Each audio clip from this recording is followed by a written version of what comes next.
Drugs కేసులో clean chit వచ్చిందని నటి హేమ మరోసారి స్పష్టం చేశారు. గతంలో బెంగళూరులో డ్రగ్స్ కేసులో హేమ ఆరోపణలు ఎదుర్కొన్న విషయం తెలిసిందే. అయితే తాను సెలబ్రిటీని కాబట్టి అప్పుడు తనపై దుష్ప్రచారం చేశారని మండిపడ్డారు. తనపై వచ్చిన ఆరోపణలను పదే పదే చూపించిన ఛానల్స్ క్లీన్ చిట్ ఇచ్చిన విషయంపై మాత్రం సపోర్ట్ చేయలేదన్నారు. ఈ విషయంపై హేమతో ఫేస్ టు ఫేస్ చూద్దాం. క్లీన్ చిట్తో ఇన్నోసెంట్గా బయటకు వచ్చేస్తారు. కానీ ఈ ఆరోపణలు వచ్చి మీరు ఆ వివాదంలో మీ పేరు వచ్చిన దగ్గర నుంచి క్లీన్ చిట్ వచ్చే వరకు కూడా ఒక యుద్ధాన్ని ఫేస్ చేస్తారు. సో ఇప్పుడు చూస్తుంటే ఇప్పుడు ఆర్ యూ ఫ్రీనో? 100% అప్పుడు ఫ్రీయే, ఇప్పుడు ఫ్రీయే.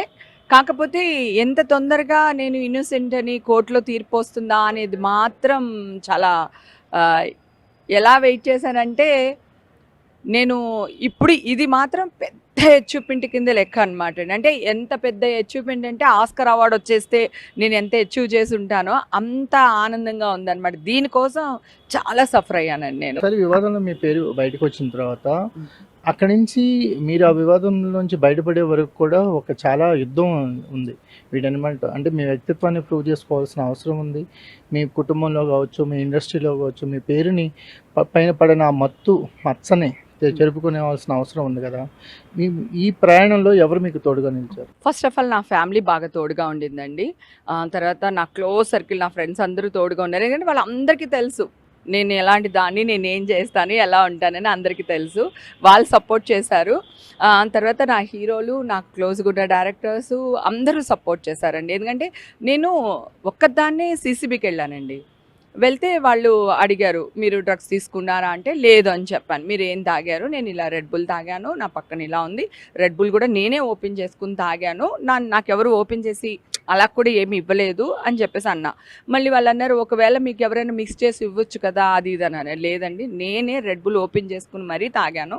నాకు తర్వాత వాళ్ళందరూ నా అన్న తమ్ముళ్ళలాగా, నేనంటే సొంత అక్కలా చూస్తారు, వాళ్ళు ఎవ్వరు అలాంటి వాళ్ళు కాదు, అలా చెయ్యరు అని చెప్పిన తర్వాత సరే బ్లడ్ టెస్టులు చేయాలి అన్నారు. ఓకే రెడీ, నేను రండి చేద్దామన్నా అని ఏదో హాస్పిటల్ తీసుకెళ్లారు. గవర్నమెంట్ హాస్పిటల్కి టెస్టులు, నైలు ఇవి అన్నీ ఇచ్చాం. మొత్తం బయటకు వచ్చేసరికి మీడియా వాళ్ళందరూ కనిపిస్తూ ఉన్నారు. మీడియా వాళ్ళందరూ ఉండగానే గబగబా వచ్చి ఇదిగో ఇప్పుడు నా టెస్టులు తీస్తున్నారు. ఈ టెస్టులు రావడానికి 15 days పడుతుంది. ఓకే, ఈ 15 daysలో మీరు ఆల్రెడీ పాజిటివ్ వచ్చేసిందని ఎలా వేస్తున్నారు మీరు న్యూస్? ఈ టెస్టులు వచ్చే వరకు ఆగాలి కదా. ఒకవేళ ఆల్రెడీ వాళ్ళకి టెస్టులు ఉండుంటే నావి మళ్ళీ ఎందుకు తీశారు? ఆ కోణంలో కనుక మీడియా వాళ్ళందరూ ఆలోచించుంటే ఈ రోజు నా విషయంలో మీడియా వాళ్ళందరూ హీరోలు అయిపోయి ఉండాలి, రియల్ హీరో అయిపోయి ఉండేవాళ్ళు. నా తరపున నిలదీసి ఉంటే. అంతమంది ఉన్నారు కదా పార్టీలో, 150 మంది 200 మంది ఉన్నారు. సెలబ్రిటీని అనే కదా మీరు న్యూస్ వేశారు, మరి మిగతా వాళ్ళందరినీ ఎందుకు వేయలేదు? సో మీడియాలో కూడా నా గురించే న్యూస్ వేశారు. వేసినప్పుడు మీరు ఇలా క్లీన్ చిట్ వచ్చినప్పుడు కూడా వేయాలి కదా. క్లీన్ చిట్ వచ్చినప్పుడు మాత్రం నేను అడుక్కుంటున్నాను, నాకు ఈ స్తోమత ఉంది, నేను ఒక ఛానల్ ఎండీ దగ్గరికి వెళ్ళగలుగుతున్నాను, లేకపోతే ఒక ఛానల్ CEO దగ్గరికి కలవగలుగుతున్నాను. కలవలేని వాళ్ళ పరిస్థితి ఏంటి? ఒక సెలబ్రిటీ అయినంత మాత్రాన మేము టార్గెట్ ఎందుకు అవుతున్నాము?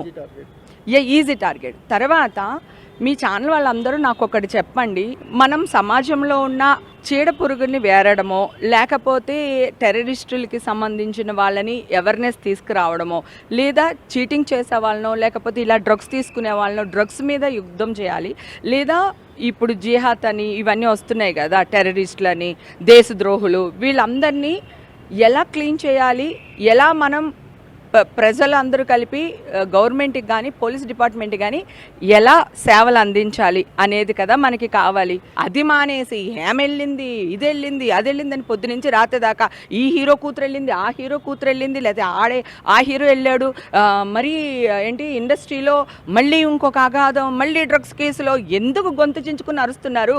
ఆరోపణలు వచ్చినప్పుడు నిజాలు నిర్ధారణ చేసుకొని వార్తలు వేస్తే వాళ్ళ జీవితాలు కూడా బాగుంటాయి. అట్ ద సేమ్ టైం ఏంటంటే వాళ్ళు నిజాలను నిరూపించుకునే లోపు వాళ్ళ మీద పడిన మరకలు ఇవన్నీ కూడా వాళ్ళ వ్యక్తిగత జీవితాన్ని చాలా ఎఫెక్ట్ చేస్తాయని హేమ అంటున్నారు.